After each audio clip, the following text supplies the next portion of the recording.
Salam, selamat malam Bapak Ibu Saudara-saudari yang dikasihi Tuhan. Jumpa kembali bersama saya Z Ferry dalam Renungan Malam Pendeta Dr. Erastus Sabdono. Malam hari ini mengambil tema Menjadi Kekasih Tuhan. Kita harus terus bertumbuh dalam pengertian akan kebenaran dan bertumbuh dalam pengalaman berjalan dengan Tuhan sampai akhirnya kita mengerti dan menghayati bahwa satu-satunya kebutuhan kita adalah Tuhan. Makna yang terkandung di balik kalimat ini bahwa satu-satunya kebutuhan kita adalah Tuhan jauh dari dugaan banyak orang,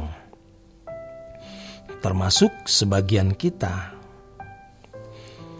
Ternyata tidak mudah untuk mempercayai bahwa Allah itu adalah Allah yang hidup.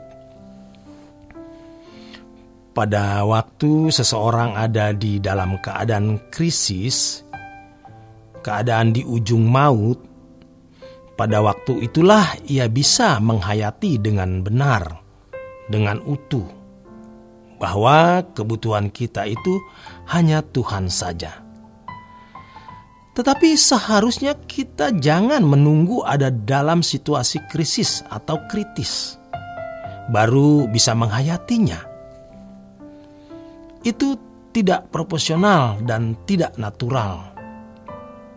Mestinya justru ketika kita tidak dalam keadaan bahaya, tidak dalam keadaan terancam, tidak dalam keadaan kritis dan krisis, kita sudah mengatakan, hanya Engkau yang kuperlukan, Tuhan. Kegagalan hidup, kegagalan studi, kegagalan rumah tangga, karir, atau sakit, dalam kemiskinan, seakan-akan membuat langit hidup kita rubuh. Dan biasanya kita lebih bisa menghayati bahwa Allah itu hidup. Hanya Dialah kebutuhan kita. Sejatinya kita harus berani berkomitmen bahwa yang kita butuhkan itu hanya Tuhan. Di sini kita baru bisa memuja Tuhan dengan benar. Jikalau ini ditujukan kepada Tuhan, kita beruntung sekali karena kita akan menjadi kekasih Tuhan.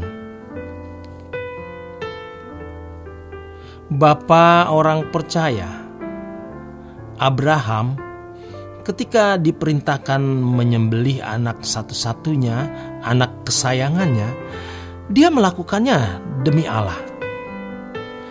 Hal ini mengisyaratkan bahwa tidak ada yang lebih berharga dalam hidup Abraham selain Tuhan.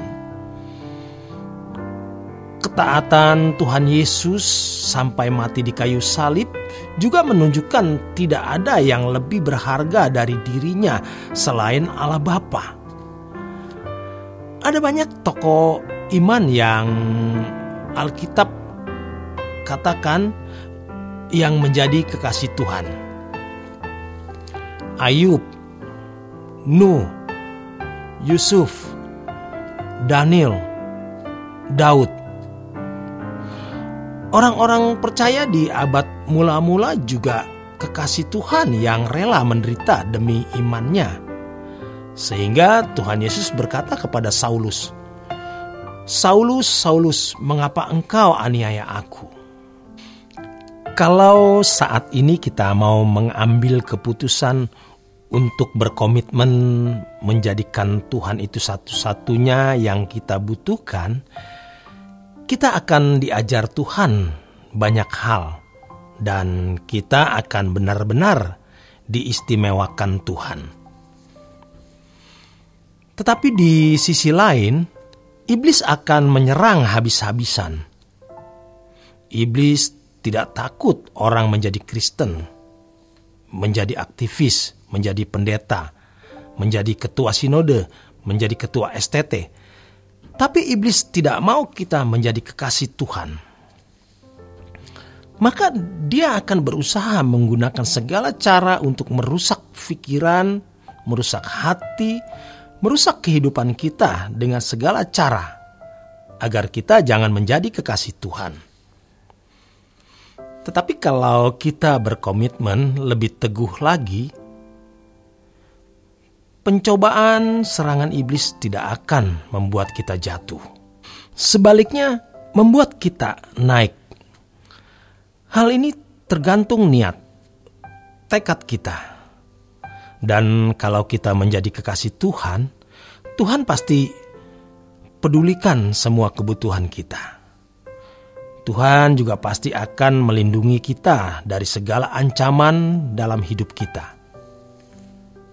Pertama, dari hal kuasa gelap. Kedua, dari diri kita sendiri, dari kedagingan kita yang bisa membinasakan kita. Kemudian ketiga, Tuhan akan melindungi dari pengaruh dunia kita yang jahat. Hal yang keempat, Tuhan akan melindungi juga dari bencana dan malapetaka. Dan yang terakhir, dari orang-orang yang bermaksud jahat terhadap kita. Pasti Tuhan melindungi kalau kita menjadi kekasih Tuhan. Dan luar biasanya, orang-orang yang kita kasihi pun akan dikasihi Tuhan. Jadi kita bisa melindungi orang-orang yang kita kasihi dengan cara kita menjadi kekasih Tuhan. Entah itu pasangan hidup, anak-anak kita, menantu, cucu, teman, sahabat, dan lainnya. Mari kita berlomba untuk ini. Seperti ayat firman Tuhan di dalam Mazmur 42 ayat 5 mengatakan, "Inilah yang hendak kuingat, sementara jiwaku gundah gulana, bagaimana aku berjalan maju dalam kepadatan manusia, mendahului mereka melangkah ke rumah Allah dengan suara sorak-sorai dan nyanyian syukur dalam keramaian orang-orang yang mengadakan perayaan." Kiranya seperti pemazmur, mari kita mendahului mereka dalam mencari Tuhan dan menjadi kekasih Tuhan. Untuk itu, bulatkan tekad hati kita untuk menjadi kekasih Tuhan. Harga untuk menjadi kekasih Tuhan adalah kita tidak boleh memiliki kekasih lain. Kalau dalam kehidupan bangsa Israel di Perjanjian Lama, firman Tuhan mengatakan, "Jangan ada padamu Allah lain di hadapanku." Itu cukup dengan mereka tidak menyembah dewa-dewa, tidak menyembah berhala-berhala yang disembah oleh orang-orang Kanaan. Tetapi bagi kita, orang percaya, tidak cukup kalau hanya tidak kedukun, tidak punya jimat, tidak menyembah dewa, ilah-ilah lain. Belum cukup. Kita harus menanggalkan semua keterikatan kita kepada apapun dan siapapun. Ini jadi tidak wajar, jadi kelihatan aneh, dianggap berlebihan. Tetapi memang tidak bisa tidak, harus seperti ini.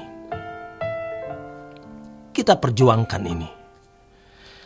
Kalau saat ini kita masih memiliki ketertarikan kepada sesuatu dan ikatan-ikatan kepada sesuatu, tetapi sekarang kita harus memilih menjadikan Tuhan, Allah Bapa kita, sebagai kekasih kita satu-satunya. Dan kita memohon belas kasih Tuhan, mohon anugerah Tuhan untuk bisa menjadi kekasih Tuhan, untuk kita mampu menjadi kekasih Tuhan. Jangan minta yang lain dulu. Kita gumuli hal ini. Kalau kita percaya Allah itu nyata, Allah itu hidup dan ada, maka Ia memiliki perasaan dan dapat merasakan apakah kita serius mengasihinya atau tidak.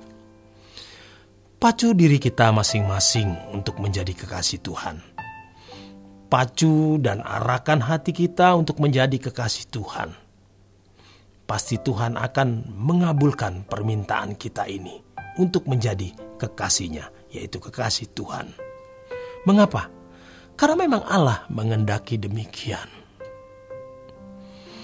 Tidak ada hal yang lebih mulia, hal yang lebih agung, lebih terhormat daripada menjadi kekasih Tuhan. Tidak ada hal lain selain menjadi kekasih Tuhan. Jadi kalau kita masih memiliki jantung yang berdetak, nadi yang berdenyut, kita memiliki nafas kehidupan, berarti Tuhan masih memberikan kita waktu. Tuhan membuka tangannya untuk menyambut kita sebagai kekasihnya. Itu adalah kehormatan. Dan kalau kita menyambut tangan Tuhan, kita akan memegang tangan Tuhan selamanya. Sambil kita berjanji untuk hidup tidak bercacat, tidak bercela, tidak mengingini apapun dan siapapun. Jangan terlambat, lakukan itu sekarang. Demikian kebenaran firman Tuhan malam hari ini. Selamat berjuang, selamat beristirahat. Tuhan memberkati.